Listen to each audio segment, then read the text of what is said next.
And you know what's interesting, Lisa, is that the charges haven't been officially dropped. The DOJ is ordering the office, the SDNY, to drop these charges, but so far they still stand. So far, we've seen no entry on the docket, Katie, that would indicate that the office is dropping it. And the other thing that they've done here that I find sort of strange is that the memo through which they have ordered SDNY to drop these charges was made public. Usually those are conversations that take place privately between Main Justice and components of the department. Here, they wanted everyone to know exactly what it was that they had ordered and why they ordered it. They wanted that predicate for the weaponization of federal government to be sort of embedded in people's consciousness about why they were purportedly ordering Danielle Sassoon, who's the acting U.S. attorney, to drop the case.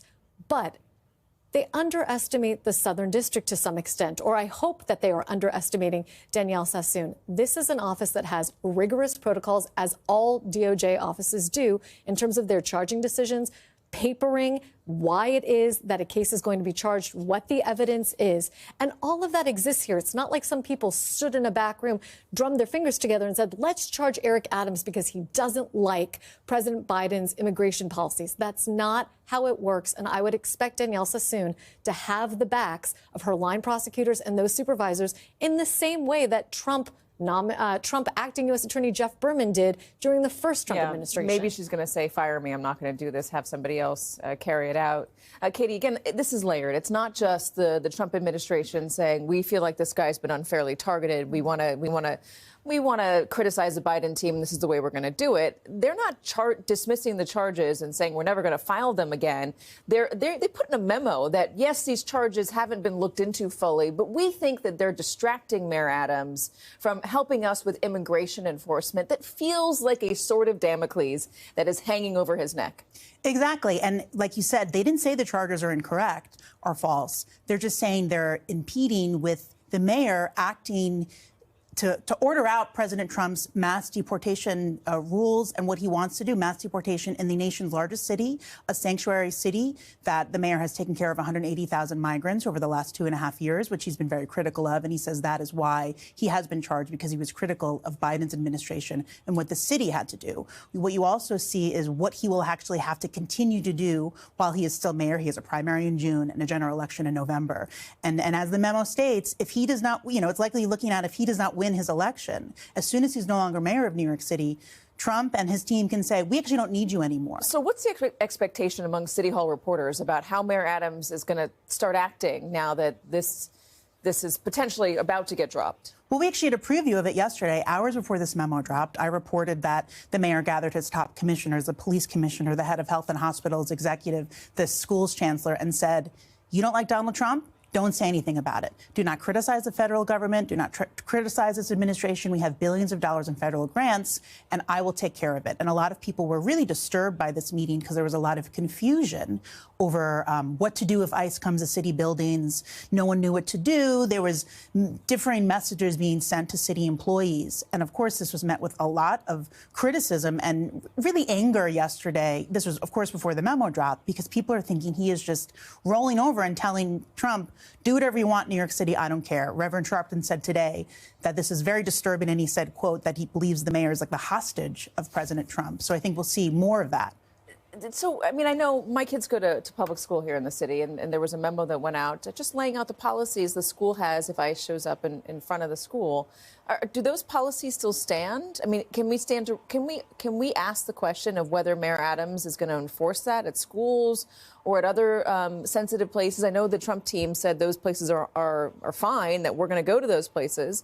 But the cities can stand in the way of that. So what's the expectation of what Mayor Adams will be doing? Schools actually have a slightly more extreme protection from ICE, given that there's children inside. But I think the concern was what we saw under the previous mayor, under the first Trump term, was a mayor who was really strongly against President Trump and his policies. We don't have that this time. So people were very fearful that if ICE shows up, not just at the school, but, they're afraid of when I'm taking my kid to school, if I'm on the bus or the subway, will ICE bombard me there? There was a concern about attendance numbers in January post-inauguration, if there was an actual dip. The school's chancellor initially said that one of the factors was fear from immigrant students. The mayor's office was very mad that she said that, and then she walked it back. So I think that's that's people are afraid of. It seems like a lack of independence. All right, Andrew, let's go to the bigger picture here. I laid out all of the other things that are going on. You have Mayor Adams and then the case probably getting dropped, or at least DOJ wanting it to be dropped in exchange, it appears, for immigration enforcement.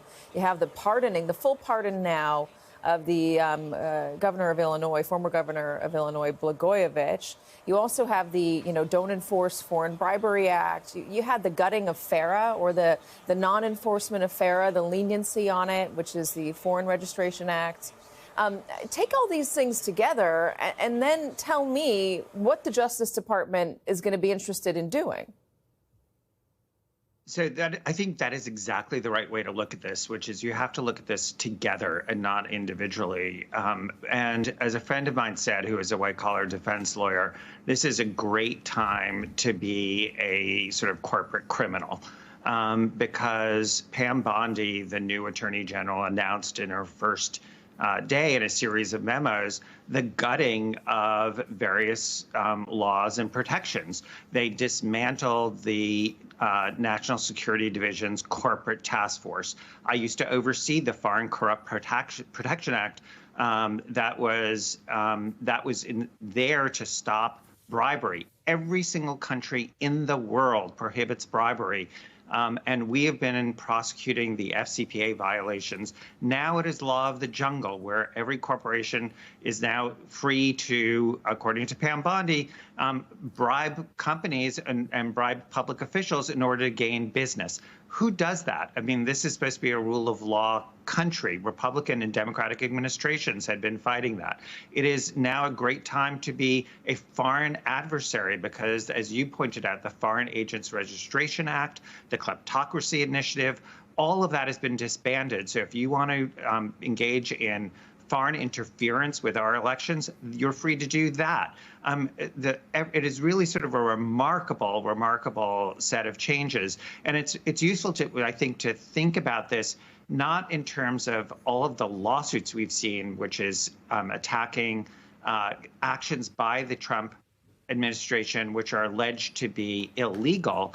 These are actions that are just policy differences, but are sort of horrendous if you believe in the rule of law. And it's really making the American country sort of unsafe because it's like saying corrupt American actors get to go forward in terms of white-collar crime and political adversaries get to engage in corruption here. And it looks like Pam Bondi's Attorney General is going to look the other way.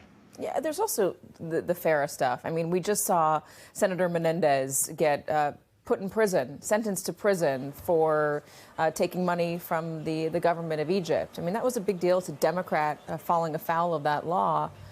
What does it say about what our lawmakers are going to be allowed to do now by not investigating FARA violations, as the DOJ is saying it's, and tell me if I'm getting it wrong, the DOJ is basically saying we're not going to investigate as heavily FARA as we did in the past.